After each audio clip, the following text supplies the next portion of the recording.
Halo teman-teman, kembali lagi kita akan melanjutkan pembahasan kita pada saat ini. Dan sebagai lanjutannya adalah kita akan mempelajari buku Wahyu pasal yang ke-14 ayat yang ke-10. Mari kita langsung saja kita baca dalam buku Wahyu 14 ayat yang ke-10. Maka ia akan minum dari anggur murka Allah yang disediakan tanpa campuran dalam cawan murkanya. Dan ia akan disiksa dengan api dan belerang di depan mata malaikat-malaikat kudus dan di depan mata anak domba. Sebelum kita baca ayat yang ke-10, mari kita lihat kembali ayat. Sebelum kita membahas ayat yang ke-10, mari kita lihat kembali ayat yang ke-9. Di dalam ayat ke-9 adalah amaran kepada Anda dan saya yang hidup di akhir zaman ini, bahwa sesungguhnya tidak boleh, jangan sembah binatang, jangan terima tanda binatang, dan jangan menyembah patung. Dan jangan menyembah patung binatang. Nah, berhubungan dengan tanda binatang, patung binatang, kita sudah bahas pada pembahasan yang lalu. Jadi Anda dan saya boleh melihat kembali pembahasan dalam buku Wahyu pasal yang ke-13 pada episode-episode sebelumnya. Nah, saat ini, ketika itu amaran datang kepada kita, bagaimana kalau saya menyembah patung? Bagaimana kalau saya menerima tanda binatang? Bagaimana kalau saya menerima angka binatang? Apa yang terjadi?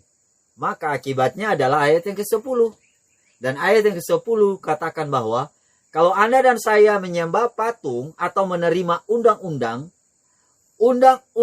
dari dunia ini, daripada menerima undang-undang Tuhan, lebih khususnya adalah menerima undang-undang hari Minggu, dan juga Anda menerima tanda binatang, dengan kata lain Anda dan saya beribadah hari Minggu, lalu Anda dan saya menerima angka binatang atau angka 666. Ini adalah sistem yang mengatur kehidupan Anda di dunia ini untuk menjual membeli. Maka yang terjadi, kalau Anda terima ini, maka buku Wahyu 14 ayat yang ke-10 mengatakan bahwa Anda dan saya akan minum dari anggur murka Allah.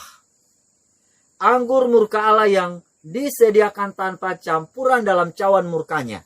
Dan ia akan disiksa dengan api belerang di depan mata malaikat-malaikat kudus dan di depan mata anak domba.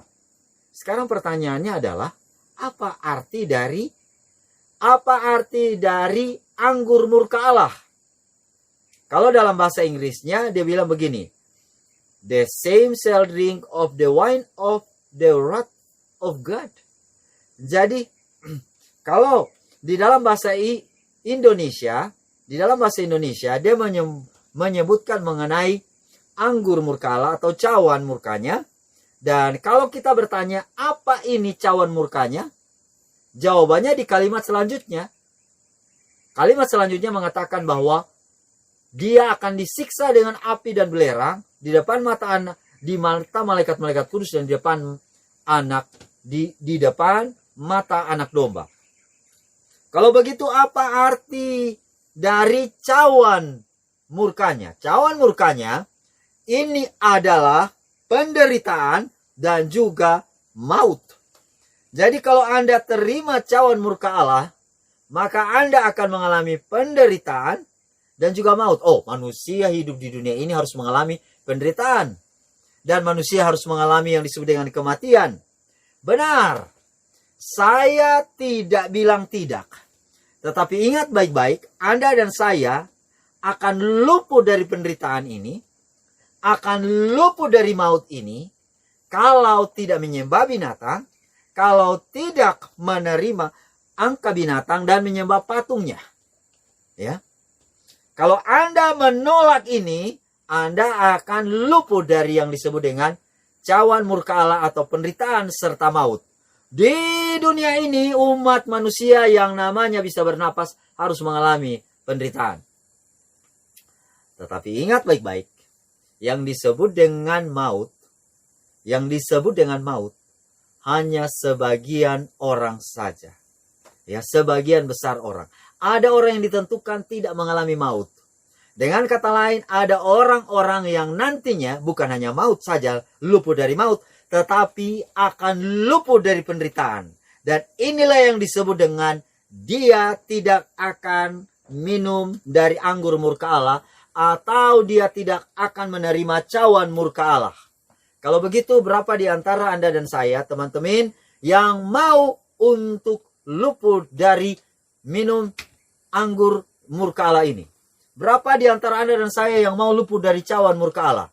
Tentunya Anda dan saya dengarkan saat ini, kita rindu untuk luput dari cawan murka Allah.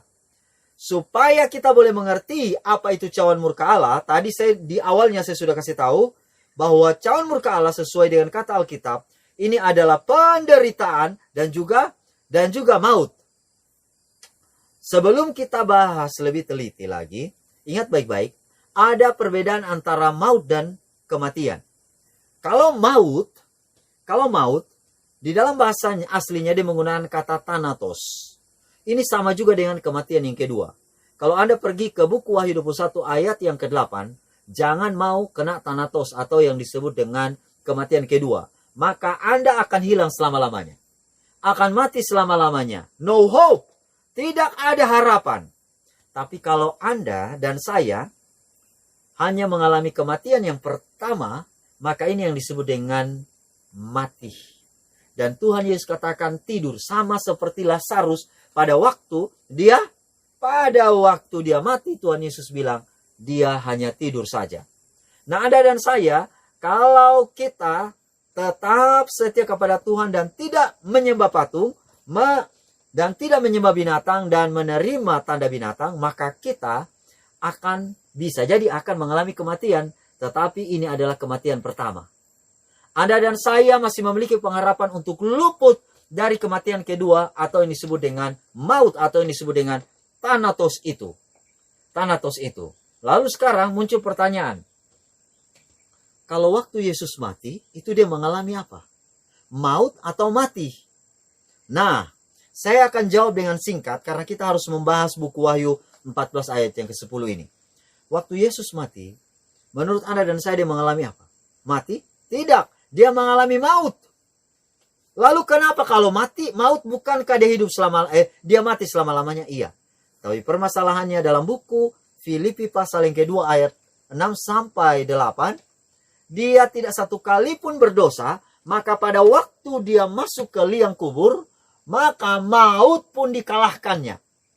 Maut tidak bisa menerima orang yang berdosa, dan akhirnya Tuhan Yesus bangkit. Dia pergi ke maut, tapi dia kalahkan maut. Nah, mari kita lihat apa yang dimaksudkan dengan cawan murka Allah secara detail. Mari kita lihat sama-sama. Kalau Anda pergi ke buku Yohanes 18 ayat yang ke-11, pada waktu itu Yesus berterus terang kepada Petrus. Karena kenapa? Ini saya masih berbicara mengenai cawan murka Allah ini ya. Ingat, cawan murka Allah artinya penderitaan dan maut. Cawan murka Allah adalah penderitaan dan maut. Dan pada waktu Tuhan Yesus berada di dunia ini, kira-kira dia harus menerima cawan murka Allah atau tidak? Harus. Karena kenapa? Karena posisinya adalah sebagai juru selamat. Saya ulangi. Tuhan Yesus berada di dunia ini, dia harus menerima cawan murka Allah atau tidak? Iya. Karena dia bertindak sebagai juru selamat atau penebus. Sebagai penebus.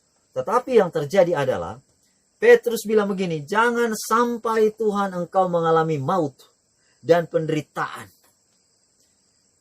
Ini adalah percakapan antara Tuhan Yesus dan juga Petrus. Tetapi kalau Anda perhatikan di dalam buku Yohanes 18 ayat yang ke-11, justru Tuhan Yesus merebuke. Rebuke siapa?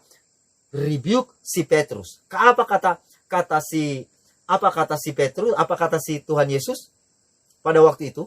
Karena Petrus ini, dia menganggap bahwa, kalau boleh Tuhan Yesus tidak boleh mengalami maut dan kematian ini. Nah, pada waktu peristiwa di mana Tuhan Yesus ditangkap, maka Yesus bilang sama Petrus. Kata Yesus kepada Petrus, sarungkanlah pedangmu itu. Bukankah aku harus minum cawan yang diberikan Bapa kepadaku? Bukankah aku harus meminum cawan yang diberikan Bapa kepadaku? artinya Tuhan Yesus harus minum cawan. Artinya dia harus mengalami cawan, artinya harus mengalami penderitaan dan maut. Lalu bukan itu saja, pergumulan Tuhan Yesus pada waktu dia berada di dunia ini, yaitu pada puncaknya terjadi di Getsemani.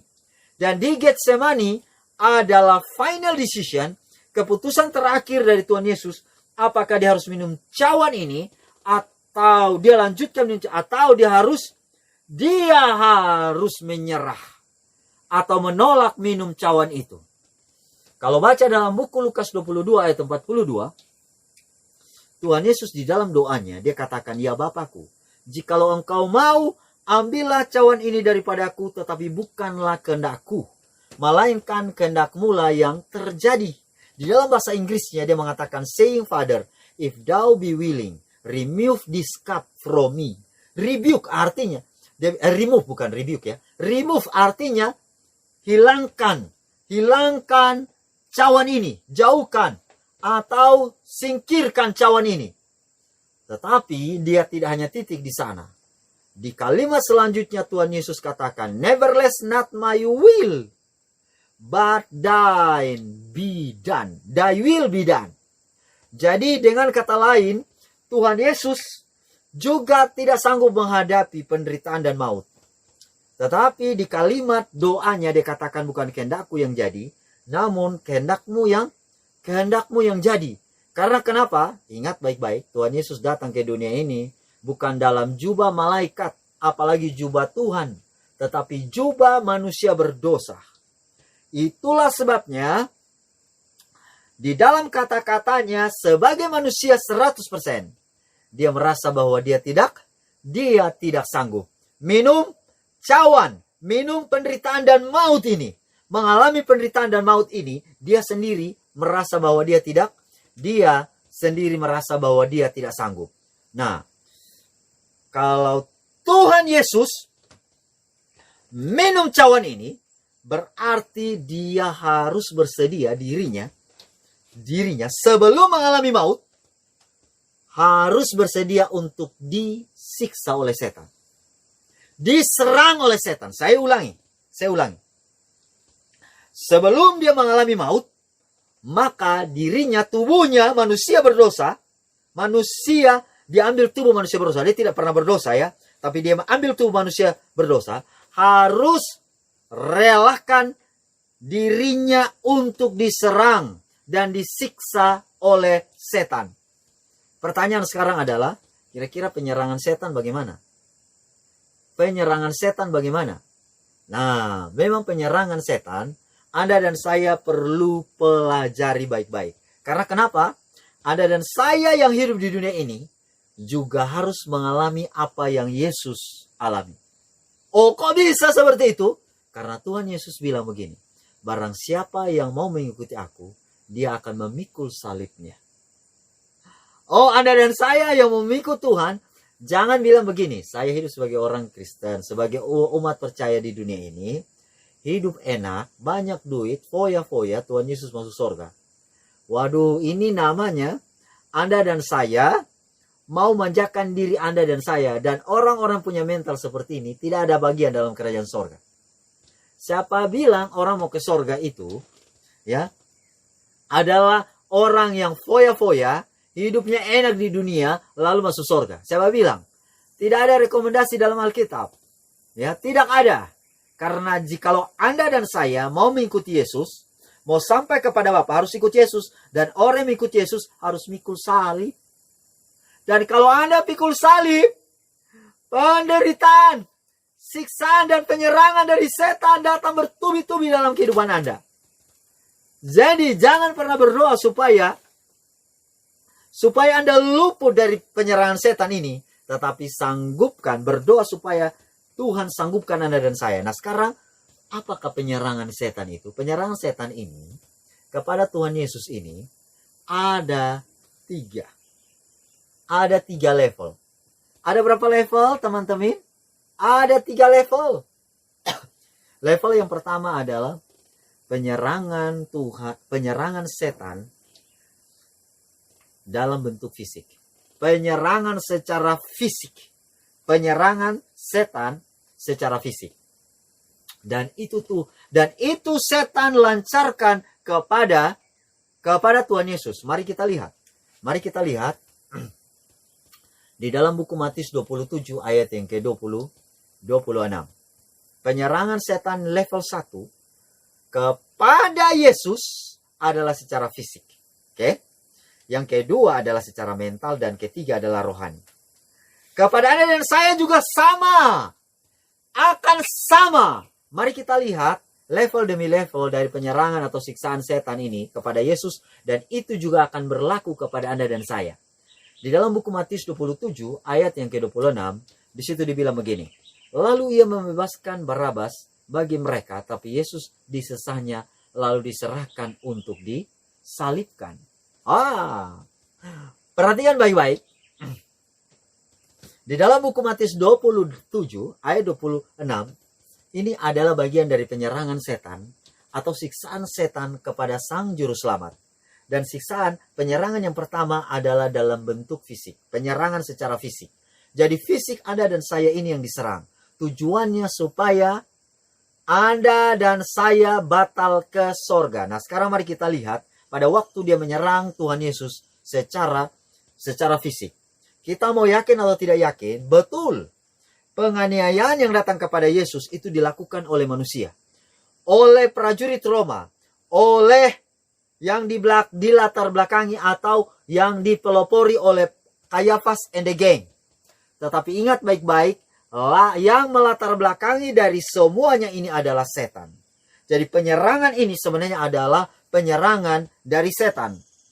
Setelah Barabas, siapa Barabas? Barabas ini adalah orang yang melakukan kriminal, tetapi oleh karena hari raya Paskah, si Pilatus sulit untuk mengambil keputusan, maka dia berikan pilihan. Barabas yang harus disalib atau Tuhan atau Yesus Kristus. Maka mereka bilang lepaskan Barabas dan salibkan Yesus. Lalu yang terjadi adalah Barabas dilepaskan dan Yesus harus disalib. Dan pada waktu keputusan bahwa Yesus disalib, itu setan bersukaria. Yang melatar belakangi dan mempelopori ini semuanya adalah setan. Lalu setan bersukaria. Setan dan antek-anteknya bersukaria. Karena Tuhan Yesus diputuskan untuk disalib. Nah, pada waktu dia disalib, mau sebelum disalib, Alkitab katakan bahwa dia disesah. Tahu apa arti disesah? Disesah ini dicambuk. Dan berapa banyak kali dicambuk? Berapa banyak kali dicambuk? Nah, di dalam cambukan Roma, Anda perhatikan baik-baik. Di dalam cambukan Roma, itu satu kali dicambuk ada 39 kali. Berapa kali? 39 kali. Lalu dalam cambukan Roma ini, kalau perhatikan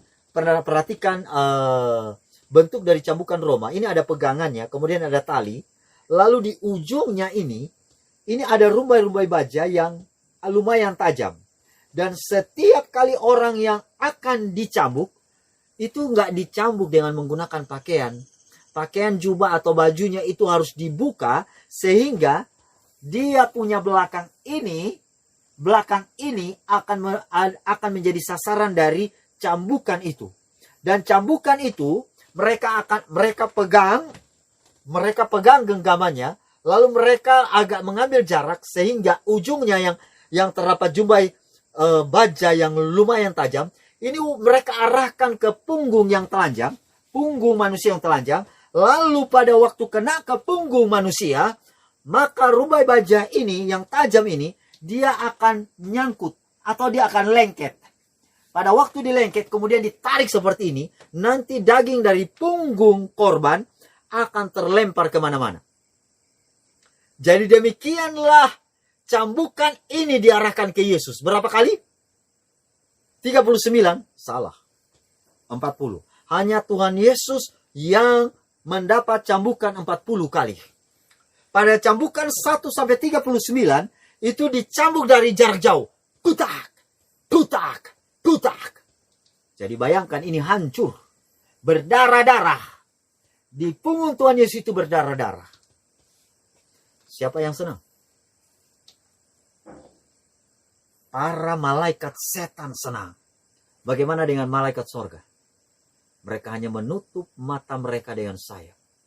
Saya bisa gambarkan, ini malaikat yang siang malam pada waktu di sorga melayani Tuhan Yesus. Saat mereka melihat panglima mereka digituin, itu mereka hanya tarik nafas. Mereka tarik nafas. Dan kalau saya itu malaikat, itu saya langsung hajar itu orang-orang semuanya. Malaikat saya yakin punya perasaan yang sama. Ya agak lebih suci dari saya. Lebih suci ya. Saya ini otak kotor ini. Tetapi, kenapa mereka tidak bertindak pada waktu Yesus dicambuk? Karena mereka harus mengikuti perintah Bapa di sorga. Tidak ada kalimat dari Bapa di sorga untuk mengizinkan mereka lepaskan Tuhan Yesus. Tidak ada. Dan mereka harus melihat pemandangan yang sangat mengerikan ini. Dibuat oleh orang-orang dunia mempermainkan Sang Pencipta. Mempermainkan panglima mereka. Waktu dicambuk pertama sampai 39, kira-kira Yesus merintih atau tidak? Sebagai manusia dia merintih. Tetapi siapa yang lebih merintih? Bapa. Karena Tuhan Yesus dan Bapa satu. Anda orang tua yang punya anak, tidak usah dicambuk dulu. Anak Anda baru dijewer saja atau ditampar. Perasaan Anda bagaimana? Ketawa-ketawa saat anak Anda ditampar. Kalau Anda yang bilang ketawa, ya Anda dan saya belum punya anak. Tapi kalau punya anak, ditampar rasanya kita juga ikut ditampar. Dan saya yakin hati Bapak hancur saat melihat anaknya dihajar. Dan pada cambukan yang ke-40, itu cambukannya jarak dekat.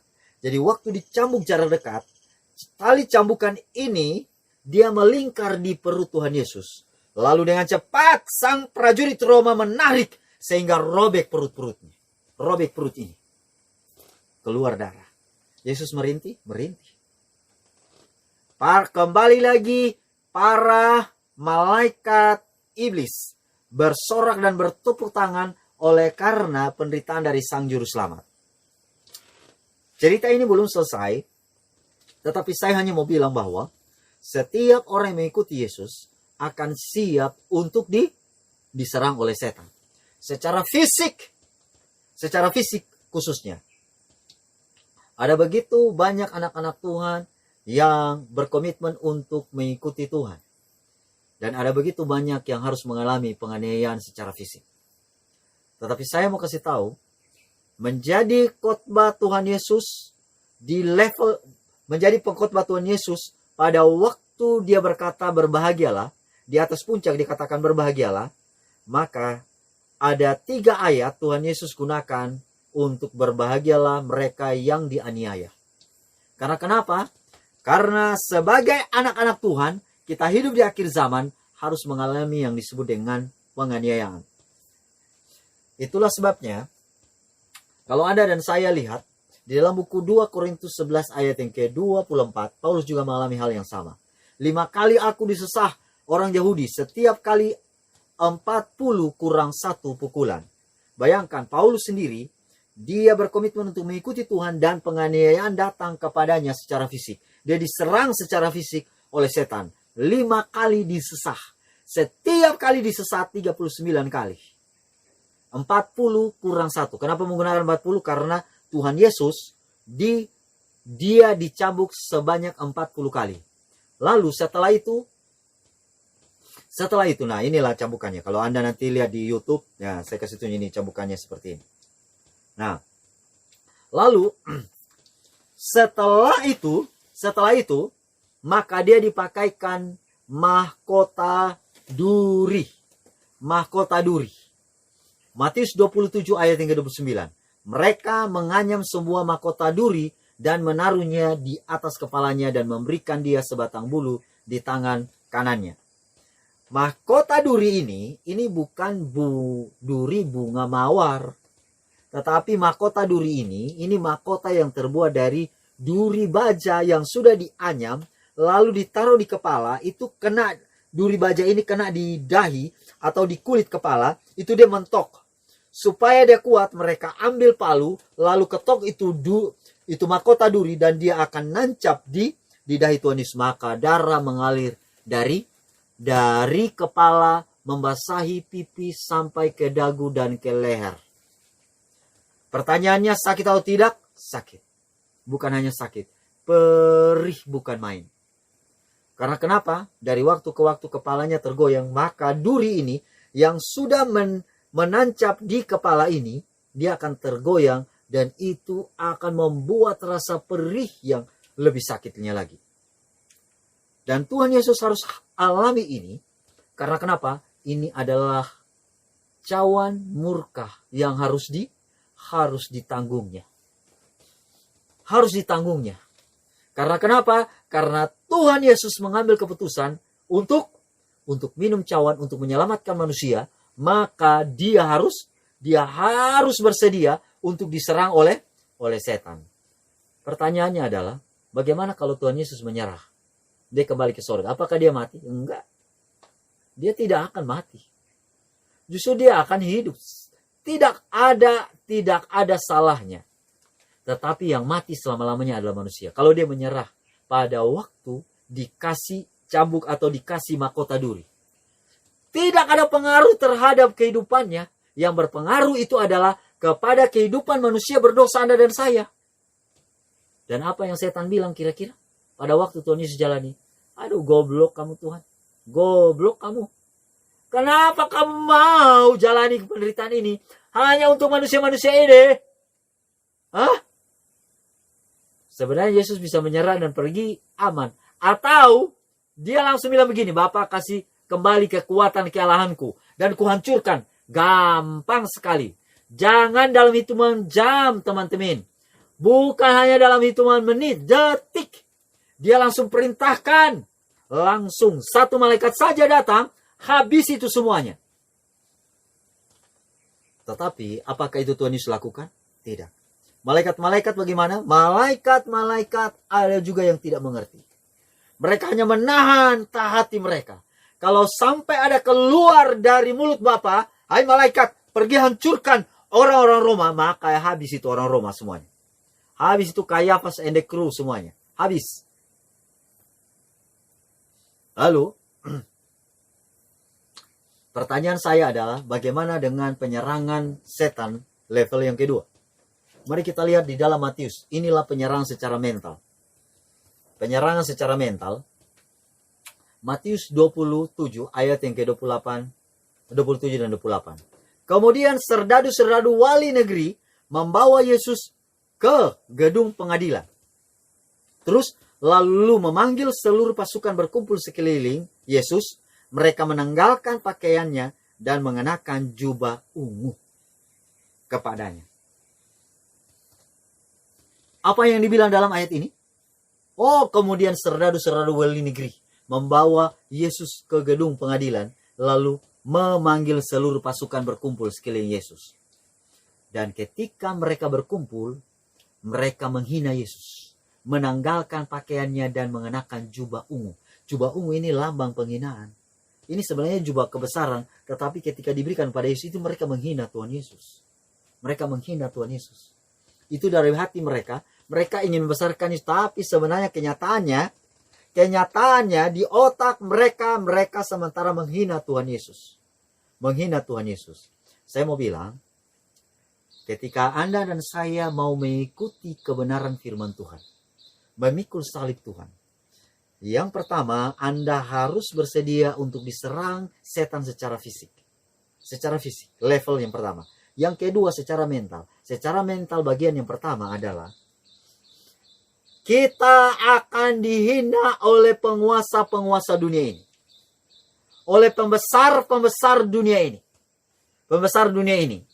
Dan kita akan dibilang orang yang sesat. Perhatikan baik-baik. Yesus pada waktu dia diputuskan untuk disalib, lalu dia kemudian dipakaikan pakaian ungu. Dipakai pakaian ungu. Ini yang pakaikan ke dia ini adalah serdadu-serdadu wali negeri Ini adalah orang-orang besar yang ada di dunia. Adalah pemimpin, adalah orang-orang yang berpengaruh. Lalu bukan itu saja. Kalau lihat di dalam ayat 31, sesudah mengolok dia, mereka menanggalkan jubah itu daripadanya dan mengenakan pula pakaiannya kepadanya. Kemudian mereka membawa dia keluar untuk disalibkan. Mereka olok-olok dia, mereka kemudian mereka juga menghina dia. Jadi Anda dan saya, mental Anda dan saya akan diuji, diserang oleh setan.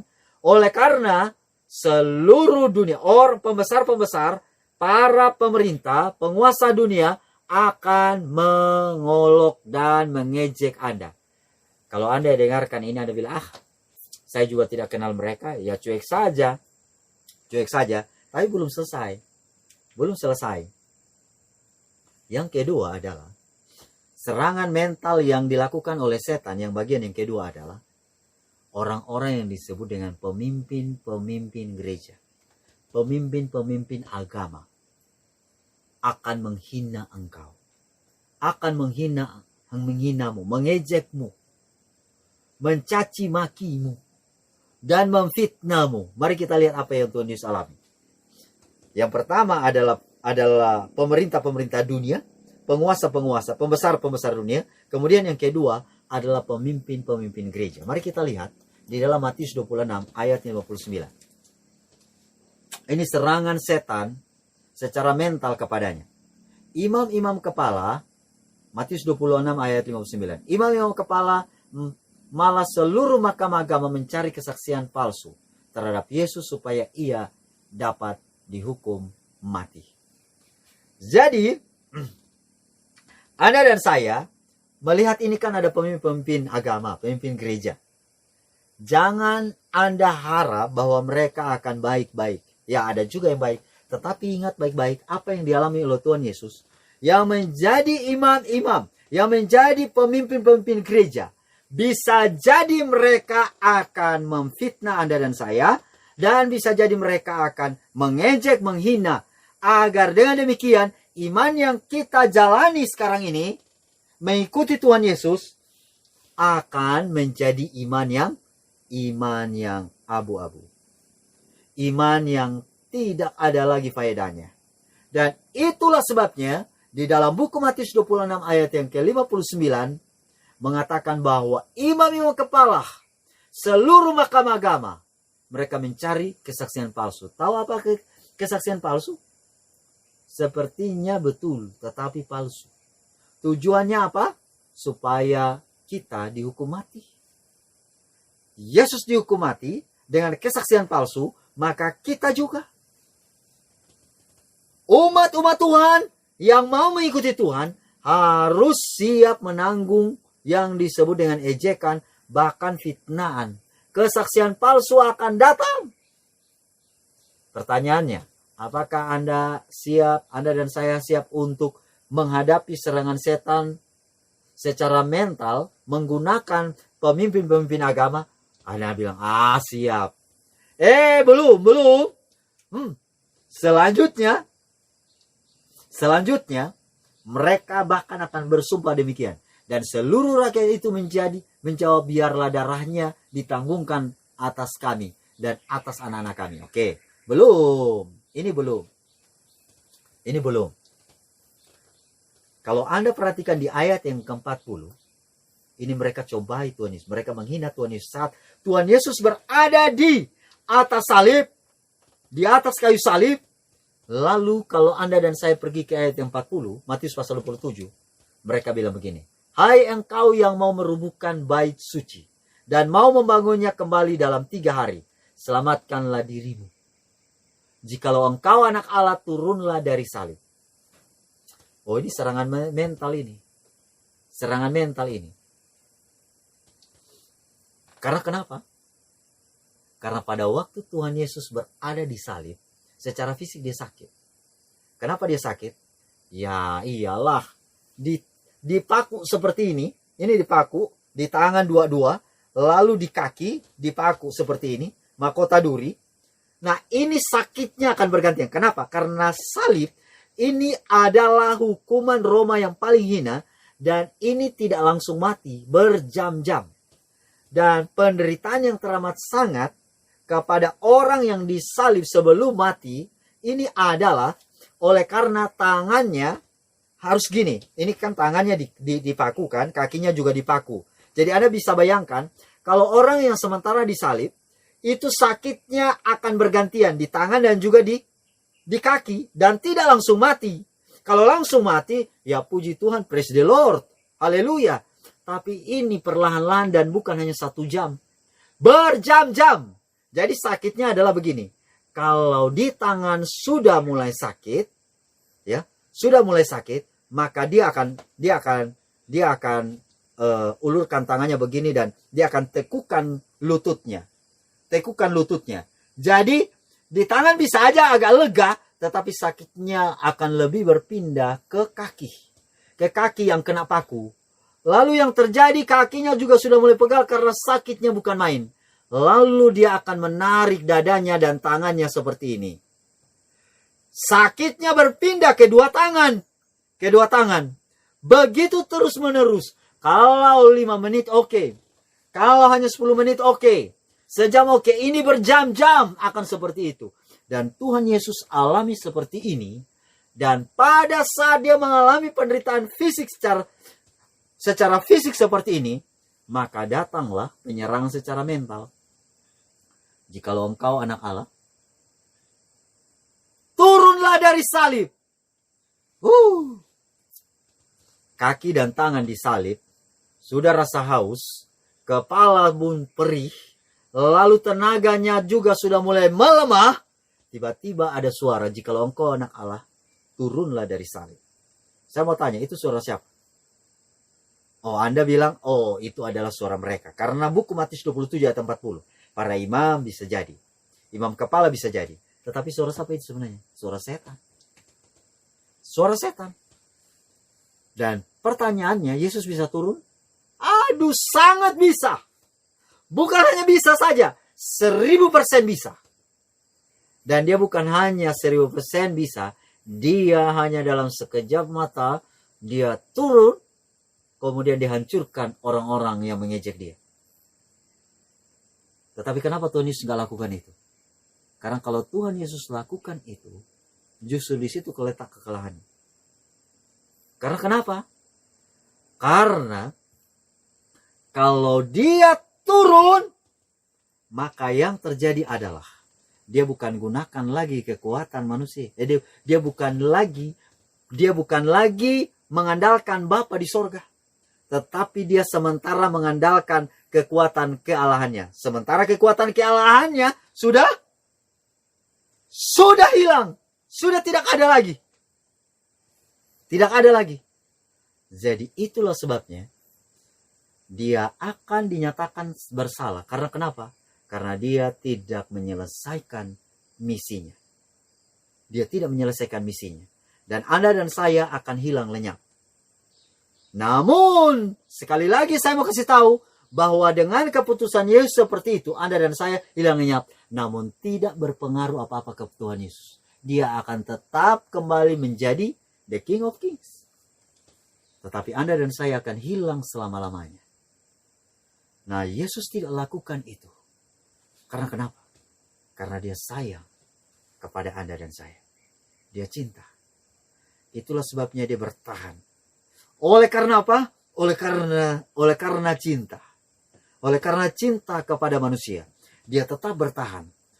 Waktu dia diserang secara mental, dia hanya bisa berdoa saja kepada Tuhan. Lalu, kalau lihat di dalam buku Matius 26 ayat 56. Penyerangan setan secara mental bukan hanya sampai di situ saja. Bukan hanya sampai di situ saja. Bukan hanya melalui para pemimpin agama. Pemimpin gereja yang mengolok-olok dia. Yang mencaci maki dia. Yang menghina dia, memfitnah dia. Tetapi setan menggunakan orang-orang yang sangat dekat dengannya. Siapa orang-orang yang sangat dekat dengannya? Saat melayani di bumi ini? Murid. Wah, mau yakin atau tidak yakin? Anda dan saya yang hidup di akhir zaman, penyerangan yang akan terjadi kepada kita bukan hanya oleh karena hinaan dari para penguasa dunia, para pemerintah, para pemimpin gereja, tetapi orang yang dekat dengan Anda akan meninggalkanmu. Siapa orang yang terdekat dengan Anda? Oh, bisa jadi istri, bisa jadi itu suami, bisa jadi itu anak, bisa jadi itu adalah partnermu, bisa jadi itu adalah teman sepelayanan di gereja, bisa jadi itu adalah teman satu kamar, satu tempat tidur, teman baik yang kemana-mana selalu bersama akan meninggalkanmu. Saya mau tanya, kira-kira sakit atau enggak? Aduh, ini lebih sakit. Kalau Jokowi yang tinggalkan saya tidak kenal Jokowi. Saya kenal namanya, tapi dia juga tidak kenal saya, jauh. Oh, itu presiden saya.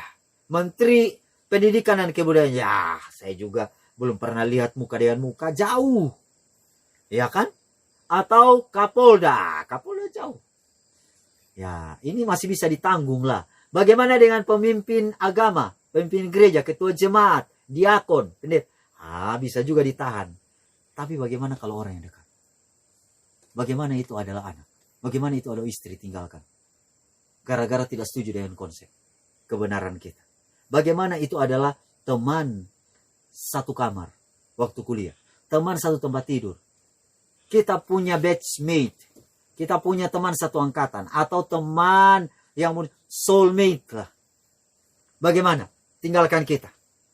Kira-kira sakit atau enggak? Wow, sakit. Tuhan Yesus ada memiliki 70 murid. Dari 70 murid, ada 12 muridnya. Dan dari antara 12 murid, ada satu murid mengkhianati dia. Dan ada 4 murid andalan, yaitu Yakobus, Yohanes, Simon Petrus, dan Andreas. Dan yang selalu dekat dengan Yesus itu Simon Petrus. Apa yang terjadi dengan murid-murid ini? Apa yang terjadi? Apa yang terjadi dengan murid-murid ini? Mereka sama-sama dengan Tuhan Yesus waktu disalib? Waktu Yesus di mahkamah agama? Apakah mereka sama-sama? Mari kita lihat. Petrus yang pernah berjanji bersama dengan Yesus, kalaupun engkau mati, aku akan mati. Aku tidak akan meninggalkan engkau. Semua tinggalkan, aku tidak akan tinggalkan. Tetapi sahabat-sahabatku, teman-temanku, kalau lihat di dalam kisah yang dialami oleh Tuhan Yesus, dia diserang oleh setan bukan secara fisik, mentalnya juga sakit, diserang. Dan orang-orang yang terdekat yang sangat disayanginya, tinggalkan dia. Anda dan saya melayani Tuhan Yesus. Jangan pernah berpikir orang yang menyayangi Anda dan saya sekarang. Orang yang dekat dengan Anda akan tetap dekat dengan Anda. Akan tetap sayang Anda. Mereka akan tinggalkan. They will leave you. Dan ini adalah bagian dari penyerangan setan. Pertanyaan saya, apakah mental Anda dan saya kuat? Mari kita lihat. Matius 26 ayat 56. Dikatakan, akan tetapi semua ini terjadi supaya genap yang ada tertulis dalam kitab nabi-nabi. Lalu semua murid itu meninggalkan dia dan melarikan diri. Petrus pernah berjanji, Tuhan, saya tidak pernah meninggalkan engkau. Dia menyangkal 3 kali. Sakit. Ada satu murid yang mengkhianati dia. Murid-murid yang dia sayang, semuanya tinggalkan dia. Kalau saya jadi Tuhan, saya bilang murid-murid kurang ajar. Ini jauh lebih sakit. Kalau ada penguasa pemerintah mungkin nggak ada ngefek. Tapi orang yang melayani bersama dengan saya, yang sama-sama tidur dengan saya, pernah menangis sama-sama dengan saya, dan dia tinggalkan. Saudara-saudara, ini jauh lebih sakit. Anda dan saya yang melayani Tuhan akhir zaman, Anda akan diserang secara mental. Orang-orang yang akan menyakiti Anda itu, calon-calon menyakiti, adalah yang paling dekat. Dan kalau ini terjadi, Anda harus berdoa, Tuhan tolong sanggupkan saya. Karena ini adalah bagian dari salib, ini bagian dari penyerangan setan secara mental. Nah, ini penyerangannya lebih naik lagi loh. Oh, penyerangan apa lagi ini? Kok lebih naik lagi? Penyerangan yang lebih hebatnya lagi adalah, saya mau tanya, apakah benar Petrus yang paling dekat? Apakah Yohanes yang paling dekat dengan Tuhan Yesus? Tolong jawab. Apakah Yudas? Apakah Bartolomeus? Apakah murid-murid ini yang paling dekat dengan Yesus? Tidak. Tahu siapa yang paling dekat dengannya? Bapa di sorga. Siapa yang paling dekat dengan Yesus? Bapa di sorga. Sekarang saya mau tanya. Apakah Tuhan Yesus lihat wajah Bapa?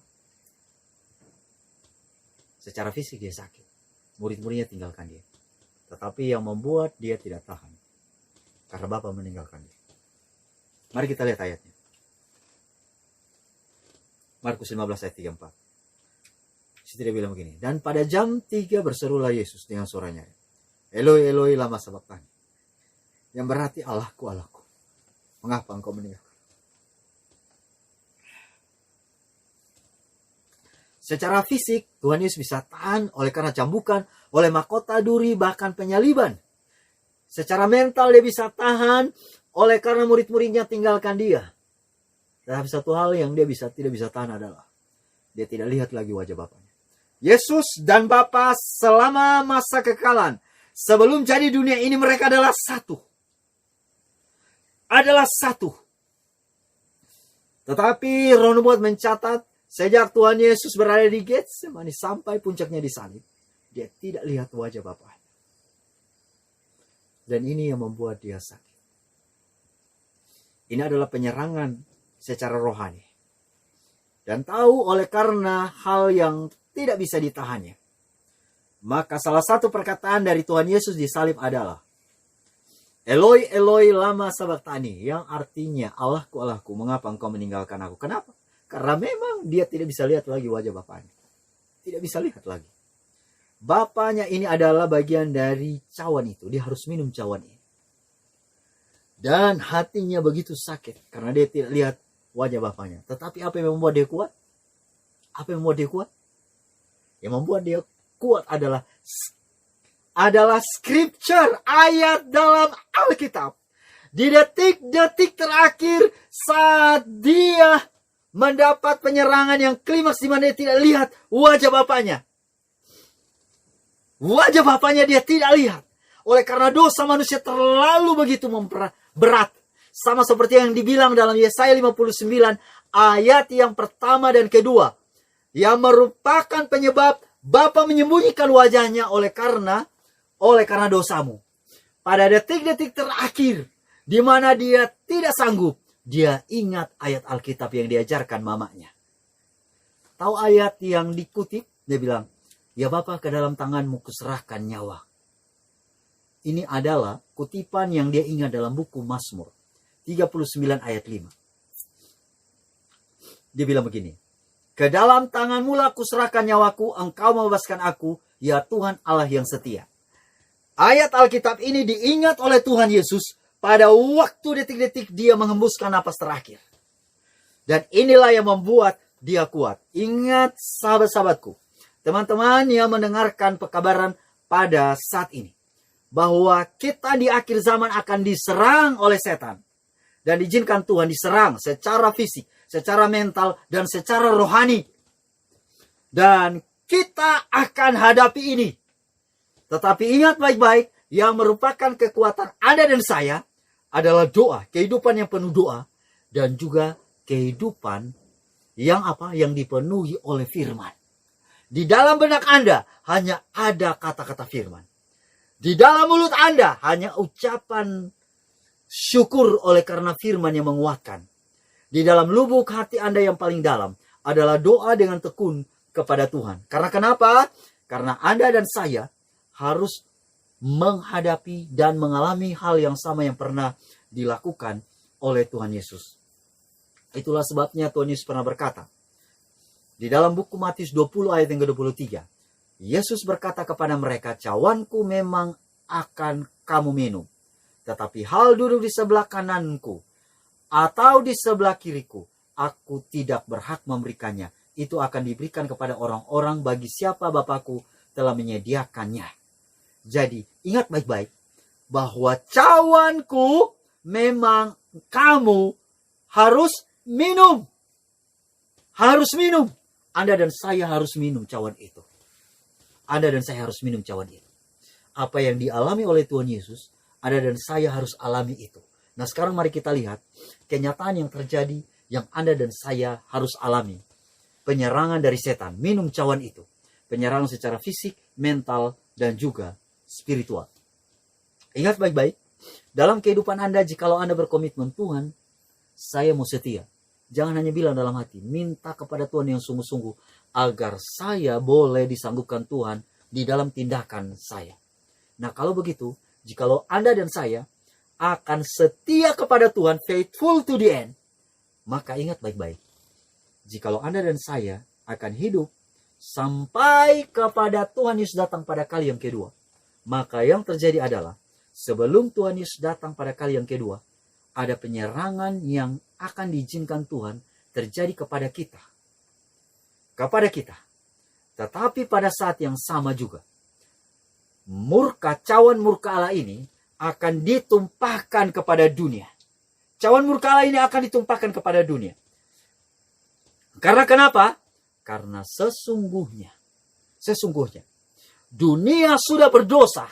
Dan dunia ini harus menerima cawan murka Allah. Kenapa bisa begitu? Karena memang ini sudah tertulis dan ini sudah dinubuatkan. Anda dan saya, kalau setia sama Tuhan, kita akan disanggupkan oleh Tuhan. Kita akan menjalani seperti Tuhan Yesus. Bisa jadi penderitaan, Anda dan saya akan alami. Anda dan saya harus mengalami penderitaan. Tetapi maut, Anda dan saya tidak akan hadapi. Karena kenapa? Tuhan Yesus mengalami penderitaan. Penderitaan di dunia ini, waktu dia mati, pertanyaan saya, dia bangkit atau enggak? Dia bangkit. Karena kenapa? Karena dia tidak berdosa sedikit pun. Maka lubang maut, liang kubur menolak dia. Dia minum cawan, tetapi oleh karena dia tidak satu kali pun berdosa, maka maut menolak dia. Dia kalahkan maut. Hal yang sama akan dialami oleh Anda dan saya. Anda dan saya bisa jadi diserang oleh setan secara fisik, mental, dan spiritual. Tetapi jikalau Anda dan saya tetap setia, faithful to the end, setia sampai akhir, maka yang terjadi adalah penderitaan ini hanyalah sementara. Namun Anda dan saya tidak akan mengalami yang disebut dengan Thanatos. Thanatos. Kalau begitu, siapa yang alami? Mereka yang memutuskan untuk tidak setia. Atau dengan kata lain, mereka yang memutuskan untuk menyembah binatang, mengikuti penguasa dunia ini. Mereka memutuskan untuk menyembah patung, mengikuti peraturan dunia. Mereka yang menerima tanda binatang, ibadah hari Minggu. Maka mereka bukan hanya mengalami penderitaan, tetapi maut. Mereka akan mengalami maut. Bahkan penderitaan yang disebut dengan penderitaan terakhir akan dialami oleh mereka. Dialami oleh mereka. Loh, apa penderitaan terakhir yang dialami oleh mereka? Apa penderitaan terakhir? Neraka, yaitu penderitaan penderitaan setelah masa 1000 tahun. Tapi penderitaan sebelum kedatangan Tuhan Yesus yang kedua kali, ini yang disebut dengan seven last plague. 7 last plague. 7 malapetaka. 7 malapetaka. Anda dan saya yang hidup setia sampai akhir tidak akan kena 7 malapetaka. Tapi kalau Anda dan saya yang tidak setia sama Tuhan, mengikuti agenda dunia ini, Anda dan saya akan kena 7 malapetaka dan hidup berakhir dengan maut. Maut. Mari saya buktikan. Mari kita buktikan sama-sama. 7 penderitaan terakhir, 7 malapetaka terakhir yang akan dialami, dan ini adalah bagian dari cawan murka Allah. Mari kita lihat di dalam buku Wahyu 16 ayat yang pertama.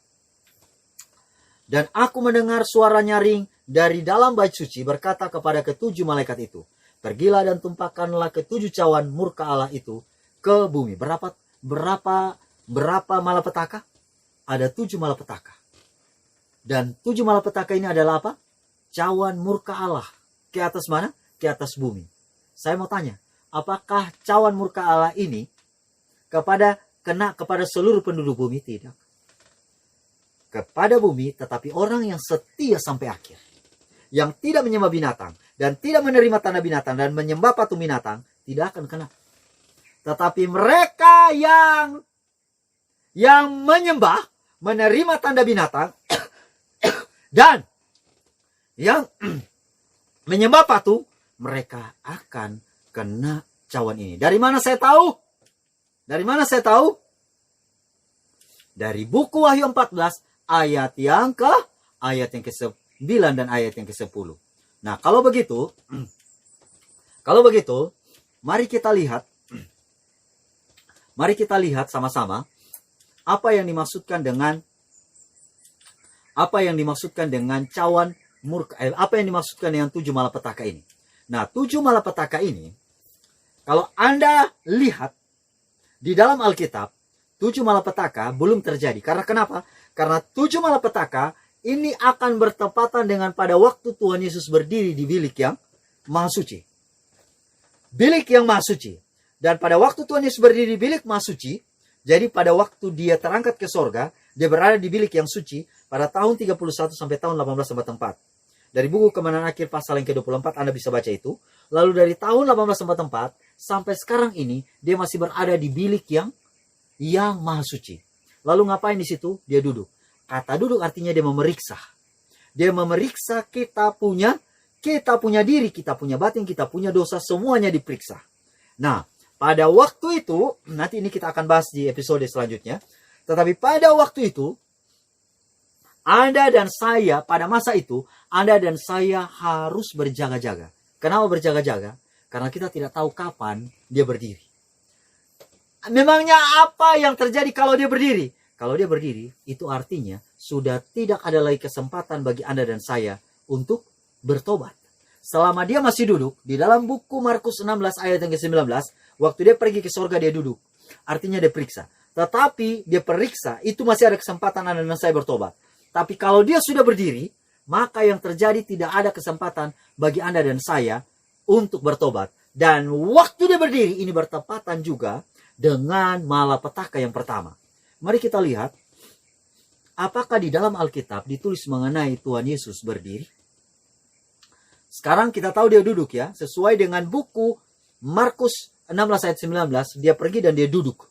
Tetapi, apakah dicatat di dalam Alkitab ada tulisan bahwa Mikael itu berdiri? Daniel pasal yang ke-12 ayat yang pertama. Mari kita baca sama-sama. Daniel pasal yang ke-12 ayat yang pertama.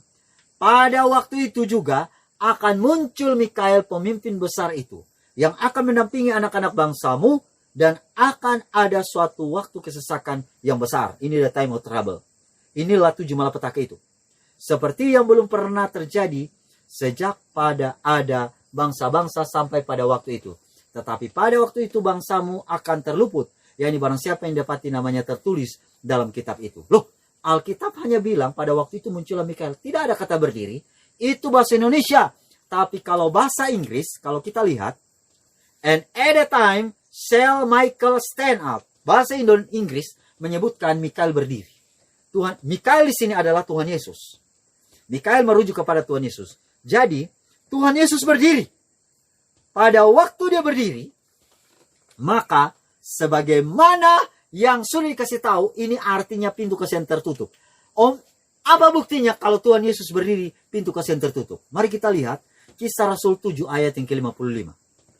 Di sana ditulis mengenai Tuhan Yesus berdiri. Tetapi Stefanus yang dipenuhi dengan Roh Kudus menatap ke langit, lalu melihat kemuliaan Allah, dan Yesus berdiri di sebelah kanan Allah. Alkitab mengatakan bahwa Tuhan Yesus berdiri. Kalau dalam Markus 16 ayat 19 dia duduk. Tetapi ini dia berdiri. Apa artinya? Kenapa dia berdiri? Karena Stefanus dilempar dengan batu. Loh, apa hubungannya dengan pintu kasihan tertutup? Hubungannya adalah, pada waktu Stefanus dilempar dengan batu, pintu kasihan tertutup. Untuk siapa? Untuk orang Yahudi. Untuk orang Israel. Karena kenapa? Mereka ditentukan sebagai umat pilihan, tetapi puncak penolakan terhadap mereka, pintu kasihan tertutup kepada mereka, pada tahun 34. Mereka menolak Tuhan Yesus sebagai anak Allah, dan mereka menyatakan secara bangsa, kami menolak Tuhan Yesus, dan pintu kasihan tertutup untuk bangsa Israel, bangsa Yahudi. Nah, kalau demikian adanya, maka jelaslah bahwa dalam buku Daniel pasal 12 ayat 1, ketika Tuhan Yesus berdiri, Mikael stand up. Mikael berdiri. Apa artinya? Pintu kasihan tertutup. Secara apa? Secara dunia. Global. Karena kenapa? Karena dulu di dalam buku Daniel 12 ayat yang pertama, di situ dikatakan, dan akan ada suatu waktu kesesakan besar. Waktu kesesakan besar inilah 7 malapetaka. 7 malapetaka. Dan waktu Tuhan Yesus berdiri bertepatan dengan malapetaka yang pertama, apakah malapetaka yang pertama itu? Bisul. Bisul. Dan tahu, bisul ini, kalau lihat di dalam bahasa aslinya, bahasa Inggris menyebutkan kalau bisul, kalau lihat bahasa aslinya menggunakan soar. Tapi dia merujuk kepada kebusukan yang muncul di tubuh manusia.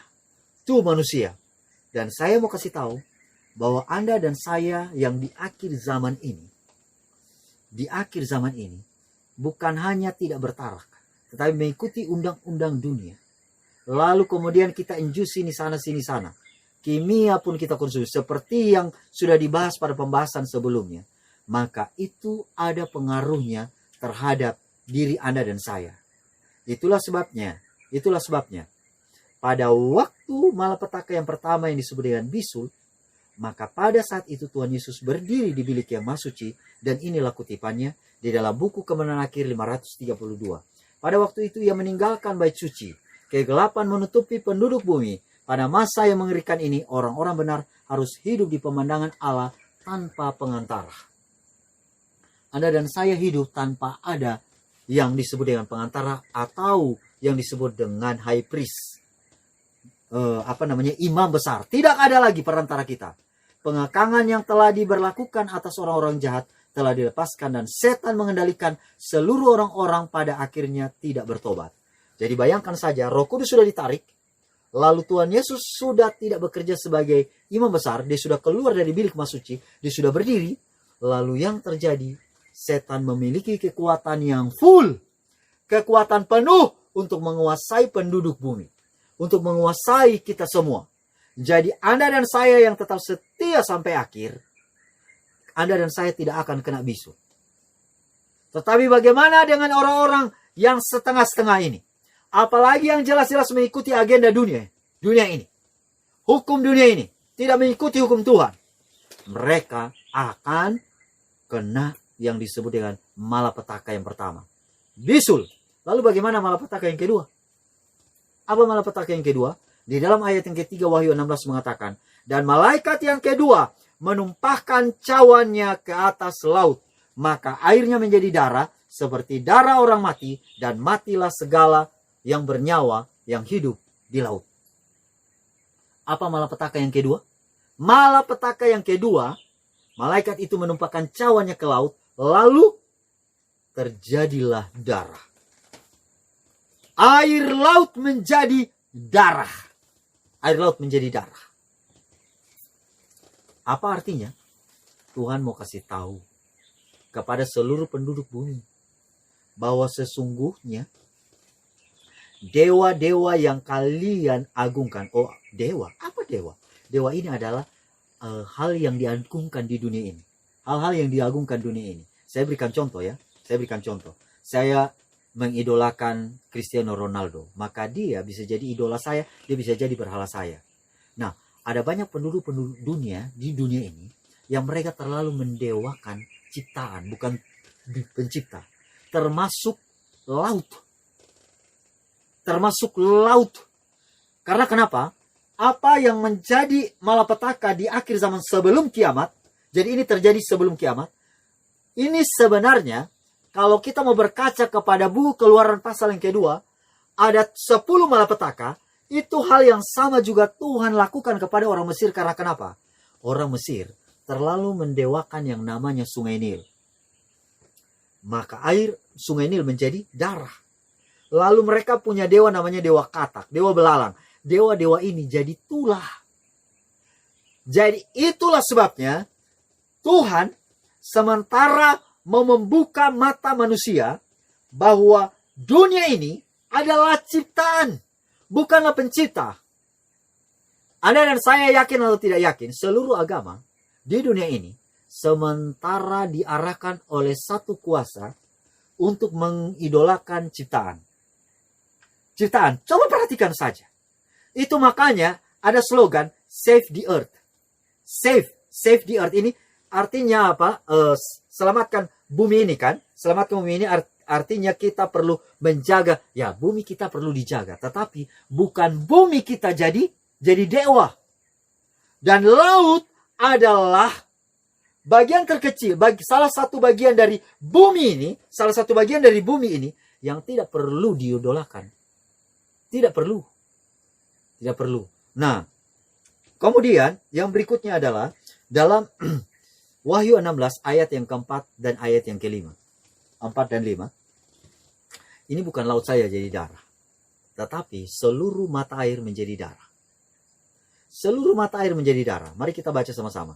Dan malaikat yang ketiga menumpahkan cawannya atas sungai-sungai dan mata air, dan semuanya menjadi darah. Dan aku mendengar malaikat yang berkuasa atas air itu berkata, adil engkau ada, dan yang sudah ada engkau yang kudus, dan yang telah menjatuhkan hukuman ini. Di malapetaka yang ketiga, seluruh mata air menjadi darah. Sekali lagi saya kasih tahu, hanya orang yang tidak setia kepada Tuhan, mengikuti ketetapan Tuhan akan kena malapetaka ini. Sementara orang yang setia kepada Tuhan, tidak akan kena malapetaka ini. Tidak akan kena malapetaka ini. Nah, Anda dan saya boleh bayangkan, pada malapetaka yang pertama adalah bisul. Nah, ini orang merasa haus. Lalu tiba-tiba malapetaka yang kedua laut jadi darah, dan ketiga air semua mata air jadi darah. Mau minum, air semua jadi darah. Semua jadi darah. Apa yang terjadi? Mereka akan mengutuk Tuhan. Tetapi ini yang saya mau bilang. Di manakah posisi orang-orang yang setia kepada Tuhan? Tidak ada di kota. Rata-rata dari mereka ada di hutan. Ada di hutan. Dan mereka akan dilindungi Tuhan di sana. Mereka akan dilindungi Tuhan di sana. Dan itulah sebabnya, waktu Anda dan saya perhatikan buku Wahyu 16, ayat yang keempat dan 5, ini hanya terjadi kepada orang-orang yang berada di kota. Karena kenapa? Karena mereka tidak mau mengikuti amaran. Pada pembahasan sebelumnya, saya sudah kasih tahu mengenai amaran Tuhan agar kita segera tinggalkan kota. Dan ini adalah bagian dari firman Tuhan, dari penurutan terhadap firman Tuhan, maka yang terjadi adalah orang-orang ini juga akan memperoleh berkat hasil penurutan mereka. Lalu pertanyaan selanjutnya. Nah, kalau Anda lihat di YouTube bisa lihat ya, ini video bagaimana orang-orang yang kena bisul ini ya. Tiba-tiba bisa jadi mereka berteriak. Oke. Nah, sekarang mari kita lihat malapetaka yang keempat, ayat yang ke-10 dan ayat yang ke-11. Ayat yang ke-10 dan ayat yang ke-11 dia bilang begini. Dan malaikat yang kelima menumpahkan cawannya ke atas takhta binatang itu, dan kerajaannya menjadi gelap. Dan mereka menggigit lidah mereka karena kesakitan, dan mereka menghujat.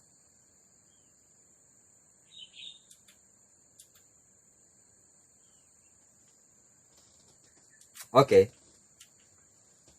Nah, ini sebenarnya malapetaka yang kelima ya. Sebelum malapetaka yang kelima, ada malapetaka yang keempat. Kalau Anda perhatikan malapetaka yang keempat, di ayat yang ke-6, 7, 8, dan 9, di situ kita dapati bahwa malapetaka yang keempat ini adalah matahari yang menghanguskan. Matahari yang menghanguskan. Saya mau tanya, matahari ini ciptaan atau pencipta? Ciptaan. Sekali lagi saya mau kasih tahu bahwa 10 malapetaka yang terjadi di Mesir ini adalah bentuk penyerangan Tuhan terhadap dewa-dewa orang Mesir yang mereka idolakan. Dan 7 malapetaka yang terakhir ini juga mirip, sahabat-sahabatku, teman-temanku. Karena kenapa? Banyak orang menyembah matahari. Oh, ada yang bilang, itu hanya agama Shinto saja di Jepang sana. Siapa bilang? Siapa bilang? Banyak orang Kristen kok tidak sadar menyembah matahari. Buktinya mereka apa? Mereka beribadah hari Minggu. Hari Minggu itu, kalau lihat sejarah, ini hari penyembahan terhadap dewa matahari. Pada tahun 321 kita udah lihat bahwa kita sudah belajar sejarah bahwa hari ibadah dari hari Sabat, hari Sabtu dipindahkan ke hari Minggu. Latar belakangnya adalah Kaisar Konstantin yang pindahkan hari ibadah ini, dia penyembah dewa matahari. Dan hari ibadah atau hari penyembahan kepada dewa mataharinya itu hari Minggu. Itu makanya kalau kita lihat di bahasa Inggris, hari Minggu itu ditulis dengan kata Sunday. Sun ini adalah matahari, day adalah hari. Jadi Sunday adalah hari matahari. Jadi walaupun kita bilang Kristen, rata-rata juga mengagungkan dewa matahari. Valentine, Natal, lain sebagainya. Ini semua adalah bentuk penghargaan kepada dewa matahari. Nah, itulah sebabnya dewa yang diagung-agungkan sebagai dewa matahari akan menjadi tulah. Dan tulah ini terjadi pada tulah yang keempat. Menjadi malapetaka yang keempat. Dan di dalam ayat yang ke-10 dan 11, dan malaikat yang kelima menumpahkan cawan ke atas takhta binatang itu, dan kerajaannya menjadi gelap, dan mereka menggigit lidahnya mereka karena kesakitan, dan mereka menghujat Allah yang di sorga karena kesakitan, dan karena bisul mereka tetap mereka tidak bertobat dari perbuatan mereka. Sekarang saya mau tanya, apa malapetaka yang kelima? Malapetaka yang kelima adalah gelap gulita. Terjadi di mana? Di Alkitab sini mengatakan bahwa ke atas takhta binatang itu dan kerajaannya. Takhta binatang ini di mana? Vatikan. Kita sudah pelajari buku Wahyu 13. Di Vatikan dan di kerajaannya. Artinya akan menjadi gelap gulita. Di mana? Di takhta binatang itu dan kerajaannya. Menjadi gelap. Lalu apa yang mereka lakukan? Menggigit lidah. Menggigit lidah. Nah, selanjutnya mari kita lihat malapetaka yang ke-6. Di dalam ayat yang ke-12 dan 13. Dan malaikat yang ke-6 menumpahkan cawannya ke atas sungai yang besar, sungai Efrat, lalu keringlah air. Supaya siaplah jalan bagi raja-raja yang datang dari sebelah timur. Dan aku melihat dari mulut naga, dan dari mulut binatang, dan dari mulut nabi palsu itu, keluar 3 roh najis yang menyerupai katak. Sekarang, ketika kita sampai ke malapetaka yang ke-6, maka di sini dikatakan bahwa keringlah sungai Efrat. Sungai Efrat, airnya kering. Di dalam Alkitab, kalau kita perhatikan baik-baik, kalau air ini melambangkan penduduk ya, ini artinya terjadilah kekeringan. Tetapi kering yang dimaksud di sini, ini disebabkan oleh karena malapetaka yang kelima ya, kelima, malapetaka yang kelima, malapetaka yang keempat dan juga kelima. Itulah sebabnya terjadi kelayuan di mana-mana, kelayuan di mana-mana, kering, ya, manusia menjadi layu, menjadi hampir mati. Lalu bukan itu saja. Pada malapetaka yang ke-6 ini belum ada yang mengalami kematian. Tetapi yang disebut dengan kering. Kering. Lalu yang lebih hebatnya lagi adalah di situ muncullah 3 roh najis yang menyerupai katak. Kalau Anda perhatikan, 3 roh najis menyerupai katak. Bahasa aslinya menggunakan kata glossolalia. Jadi ini merujuk kepada tiga kekuatan yang memang mereka akan memadukan, mereka punya 3 kekuatan dunia, 3 kuasa dunia. Yang pertama itu adalah Roma, kekuatan Roma Vatikan. Kemudian yang kedua adalah Protestan murtad. Kemudian yang ketiga adalah spiritualisme. Jadi kekuatan ini akan bergabung dan di sini dikatakan menyerupai katak. Menyerupai katak. Nah, kenapa menyerupai katak? Apa keistimewaan dari katak? Katak keistimewaannya itu adalah lidahnya. Makanya glossolalia. Ini adalah bahasa lidah. Bahasa lidah. Dan saya mau kasih tahu di sini adalah bahwa semuanya ini akan kering. Akan kering. Dan oleh karena kering, maka akan terjadi yang disebut dengan, karena pada waktu malapetaka yang ke-6, ini sebenarnya malapetaka yang ke-6, Tuhan Yesus sudah muncul sudah dalam perjalanan ke dunia ini. Dan sudah muncul di awan-awan. sudah mulai muncul di awan-awan. Tetapi belum nampak dengan jelas. Belum nampak dengan jelas. Karena kenapa? Karena malapetaka ini. Dan ingat baik-baik, kapan sampai orang-orang ini sadar? Kapan sampai orang-orang ini sadar bahwa sesungguhnya mereka telah hilang? Mereka telah hilang. Pada umumnya sadar di malapetaka yang ke-6. Malapetaka yang ke-6. Kalau orang yang mempelajari Alkitab Roh Nubuat, ada yang di malapetaka yang pertama, ada yang sudah sadar. Jadi saya berikan contoh. Saya beribadah hari Sabat, setia kepada Tuhan. Tetapi ada dosa kesayangan saya yang saya masih simpan. Saya masih kepala batu, diarahkan untuk keluar dari kota, tidak mau. Ya, mengikuti agenda Tuhan, saya tidak ikut dengan segenap hati. Nanti pada waktu pemaksaan hukum hari Minggu, orang-orang ini belumlah sadar. Sadarnya waktu kapan?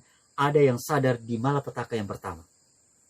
Dan pada waktu malapetaka pertama muncul, itu di jubah mereka tertulis, kamu ditimbang dan didapati terlalu ringan.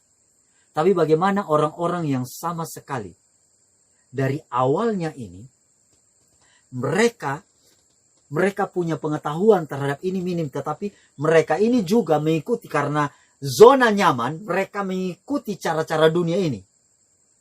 Nah, pada waktu ada yang malapetaka yang ke-6, disitulah yang mereka akan habis-habisan. Itulah makanya di dalam buku Wahyu 16 ayat yang ke-12 dan 13 mengatakan bahwa, dan aku melihat dari mulut naga dan dari mulut binatang dan dari mulut nabi palsu itu keluar 3 roh najis menyerupai katak.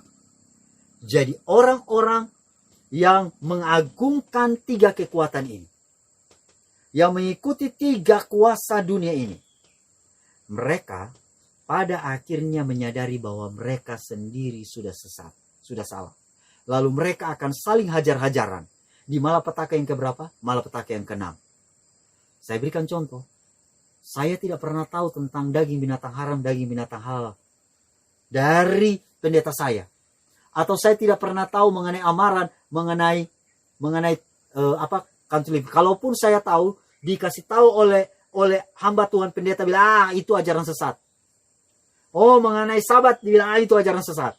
Maka pada waktu malapetaka yang ke-6, orang-orang yang merasa ditipu ini mengambil pedang mereka, lalu mereka menghajar pendeta mereka pakai pedang.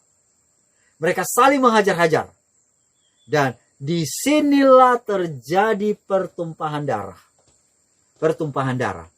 Dan kematian akan terjadi pada waktu malapetaka yang keberapa? Yang lebih banyak terjadi pada malapetaka yang ke-7. Dan umat-umat Tuhan, mari saya baca di dalam buku Wahyu pasal 16 ayat yang ke-17-18. Dan malaikat yang ke-7 menempatkan cawannya ke angkasa.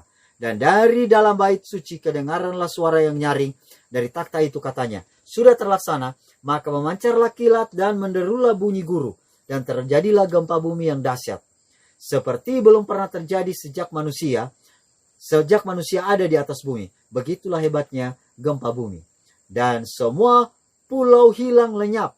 Dan tidak ditemukan lagi gunung-gunung. Dan hujan es besar seberat 100 pon jatuh dari langit menimpa manusia. Dan manusia menghujat Allah karena malapetaka hujan es itu. Sebab malapetaka itu sangat dahsyat. Dan disinilah terjadi banyak kematian. Banyak kematian. Dan Tuhan Yesus sudah membawa umat-umatnya ke sorga. Sudah membawa umat-umatnya ke sorga. Dan dunia ini akan habis. Oleh karena apa? Oleh karena gempa bumi. Oleh karena, nah sama seperti ini ya.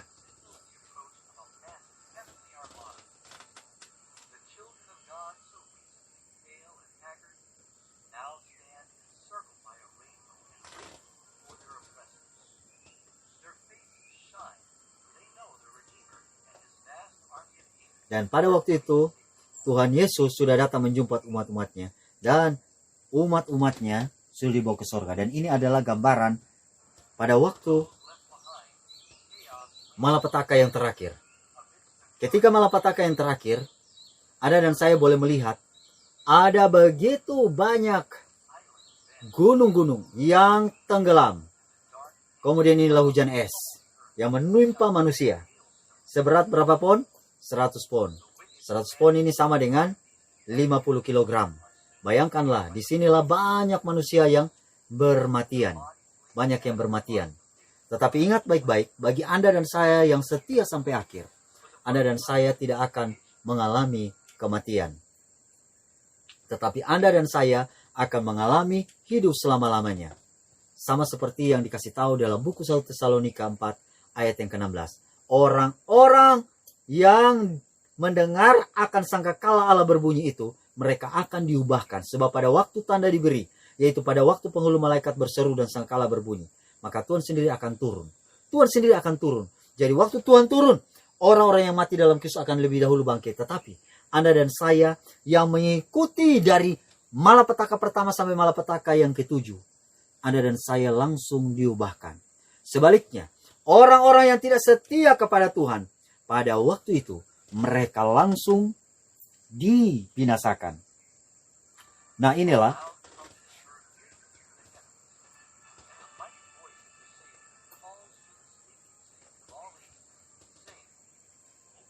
dan ini terjadi pada malapetaka yang ke-7, di mana ada kebangkitan juga bagi orang-orang yang setia kepada Tuhan. Dan kita semua akan berjumpa dengan kekasih-kasih kita, orang-orang yang kita sayangi, orang-orang yang kita cintai. Dan ini adalah seruan kemenangan yang tidak bisa digambarkan dengan kata-kata. Karena kenapa? Sukacita yang teramat sangat sudah ada dalam jiwa dan juga di hati manusia, sehingga dengan demikian mereka akan katakan bahwa dunia ini adalah hanya sementara saja dan kita akan hidup selama-lamanya berada di sorga. Nah, itulah sebabnya sahabat-sahabatku, teman-temanku DM Radio, pada saat ini ketika Anda mendengarkan akan pekabaran pada saat ini, saya hanya mau kasih tahu bahwa jangan sampai kita sama seperti orang yang pada akhirnya kena 7 malapetaka ini oleh karena belajar untuk berkompromi dengan dunia ini. Tetapi belajarlah dan bersandarlah kepada Tuhan, sehingga apa yang Anda dan saya ketahui, kita hidupkan dalam kehidupan kita. Sehingga ketika kita memasuki masa yang disebut dengan masa kesukaran, kita tidak akan kena yang disebut dengan bisul sampai kepada hujan es. Karena kenapa? Karena Tuhan melindungi kita semua. Karena Tuhan mau menentukan bahwa kita ini adalah orang-orang yang ditebus olehnya. Tetapi sebaliknya, orang-orang yang tidak setia kepada Tuhan, mereka pada akhirnya kena cawan murka Allah. Bukan hanya yang disebut dengan 7 malapetaka, tetapi mereka akan mengalami maut. Biarlah Tuhan akan memberkati Anda dan saya, sehingga 7 malapetaka ini yang merupakan cawan murka Allah yang terakhir tidak akan kena kepada Anda dan saya, apalagi maut, tetapi kita akan terluput dan kita akan menikmati hidup yang kekal. Mari kita berdoa. Bapa kami di sorga, terima kasih Engkau telah menyertai kami. Kami telah membahas pekabaran firman Tuhan. Ajarlah kami agar kami tetap setia kepada Tuhan. Ajarlah kami agar kami boleh memandang hanya kepada Tuhan Yesus saja, yang saat ini bertugas di bilik Maha Suci. Sehingga dengan demikian, kami benar-benar akan luput dari 7 malapetaka dan juga maut. Bapa dalam kerajaan sorga, terimalah doa dan sembahyang kami. Ampuni kami orang berdosa. Di dalam nama